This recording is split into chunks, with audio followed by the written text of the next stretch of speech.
وہ تو اپنا آرڈیننس کو پاس کروانے کے لیے آئے تھے اور وہ صدر محترم نے بالکل ان کو ٹھیک ایڈوائس دی ہے اور انہوں نے کہا ہے کہ آپ آئینی طریقہ کار جو ہے اس کو فالو کریں اور اسمبلی کے اندر جا کے سامنے رکھیں، وہاں بحث مباحثہ ہو، عوام کو پتہ چلے کیوں آپ مزید ان کے اوپر بوجھ ڈالنے جا رہے ہیں، کیا آپ کی مجبوری ہے۔ آپ تو مہنگائی ختم کرنے کے لیے آئے تھے، آپ نے 3 گنا مہنگائی کر دی ہے، پاکستان کی تاریخ کی بدترین مہنگائی کر دی ہے۔ آئے نا پارلیمان کے اندر ذرا سمجھائیں کہ کیوں کر رہے ہیں یہ سب کچھ۔ اچھا اسد صاحب یہ بتائیں کہ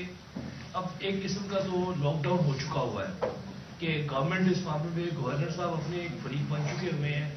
الیکشن کمیشن گون و گو کیفیت کا شکار ہے کہ بالکل وہاں کوئی ہار نہ کوئی نہ ہو رہی ہے۔ اب ایک راستہ عدالت ہی بچا ہے، کیا الیکشن کمیشن پر کنٹیمپٹ موو ہو سکے؟ گورنر کو تو استثنا حاصل ہے، آپ الیکشن کمیشن پر کنٹیمپٹ موو کرنے جائیں گے یا دوسری چیز ایک جو فارمولا چل رہا ہے کہ پریزیڈنٹ آف پاکستان کو لیٹر لکھا جائے گا کہ پریزیڈنٹ ڈیٹ دیں، اس قسم کے کوئی فارمولے وغیرہ جو آپ نے بنائے ہوں؟ دیکھیں یہ جو کیس تھا اس کے اندر عدالت کے سامنے جو پیروی کی تھی ہمارے وکیل علی ظفر صاحب، اس میں بھی انہوں نے یہ بتایا تھا کہ الیکشن کرانے کی ذمہ داری جو ہے وہ 218 آرٹیکل کے تحت جو ہے وہ الیکشن کمیشن آف پاکستان کی ہے۔ سو ایک ان کی ذمہ داری بنتی ہے، اگر تاریخ جو ہے وہ گورنر نہیں دے رہا تو وہ تاریخ دے سکتے ہیں۔ دوسرا ظاہر ہے کہ جو قانون ہے جس کے تحت اسمبلی تحلیل ہوتی ہے اس کے اندر بڑا واضح لکھا ہوا ہے کہ گورنر جو ہے اسمبلی تحلیل کریں گے تو اس کے بعد 2 کام کریں گے، پہلا کام یہ کہ تاریخ دیں گے، دوسرا کام یہ کہ نگراں حکومت بنائیں گے۔ تو انہوں نے پہلا کام نہیں کیا یہ کہہ کر کہ اسمبلی میں نے نہیں تحلیل کی ہے، لیکن اسی آرٹیکل کے نیچے جو دوسرا کام تھا وہ انہوں نے کر دیا۔ وہ اور بات ہے کہ جیسے سبطین خان کہہ رہے تھے کہ انہوں نے نگراں حکومت نہیں بنائی، انہوں نے مسلم لیگ نون کی حکومت بنا دی، تو وہ ان کے پاس بھی کوئی آئینی جواز نہیں ہے تاریخ نہ دینے کا۔ اور تیسری چیز الیکشن ایکٹ 2017 کے اندر لکھا ہوا ہے کہ صدر بھی یہ دے سکتے ہیں، تو وہی میں بول رہا ہوں نا کہ یہ الیکشن تو ہونے، یہ گورنر نہیں دے گا، الیکشن کمیشن نہیں دے گا، تو یہ صدر صاحب نے تاریخ دے دینی ہے کیونکہ وہ تو آئین کی پامالی ہوتے ہوئے نہیں دیکھ سکتے۔ لیکن آخری وقت پھر بھی ہے کہ آرٹیکل 6 یعنی الیکشن سے آئین سے